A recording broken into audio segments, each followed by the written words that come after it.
ഞാൻ സെൻസസ് എടുക്കാൻ വേണ്ടി വന്നതാണ്, ജാതി സെൻസസ്. ആ അറിയാം, എനിക്കിവിടെ ടിവിയും ഫ്രിഡ്ജും വാഷിംഗ് മെഷീനും അവനും പിന്നെ പട്ടുസാരിയും ഒക്കെ ഉണ്ട് സാറേ. അപ്പുറത്തെ വീട്ടിൽ അവളില്ലേ, അവൾക്കിതൊന്നുമില്ല, എല്ലാം വെറുതെ പറയണതാ. ഇതൊക്കെ എന്തിനാ നിങ്ങൾ ആദ്യം പറഞ്ഞത്? ചോദിക്കുമ്പോ പറഞ്ഞാൽ മതിയല്ലോ. ഭർത്താവ് എവിടെയാണ്? അകത്താ സാറേ. ഭർത്താവ് അകത്തിരിക്കുകയാണോ? പുറത്തേക്ക് വിളിക്ക്. അയ്യോ അകത്തല്ല, ജയിലില്ല. അയ്യോ പാവായിരുന്നു, രണ്ടുപേരെ കൊന്നു, അത്രേ ഉള്ളൂ. ഇപ്പൊ 7 വർഷമായി അവിടെയാ. അതെയോ?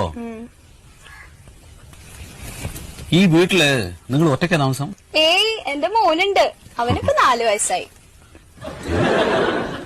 ഭർത്താവ് 7 വർഷമായിട്ട് ജയിലിലാ പറഞ്ഞു, കുട്ടിക്ക് 4 വയസ്സ്. അതെങ്ങനെ സംഭവിച്ചു? അതാളെ ഇടയ്ക്കിടയ്ക്ക് കരോളിന് വരുവേ. കരോളോ? ഈ ജയിലിൽ നിന്ന് ഇടയ്ക്കിടയ്ക്ക് വിടില്ലേ പുറത്തേക്ക്, കരോള്. പരോള്? ആ, ചില സ്ഥലത്ത് അങ്ങനെയും പറയും. ശരി, പേര്? വത്സല.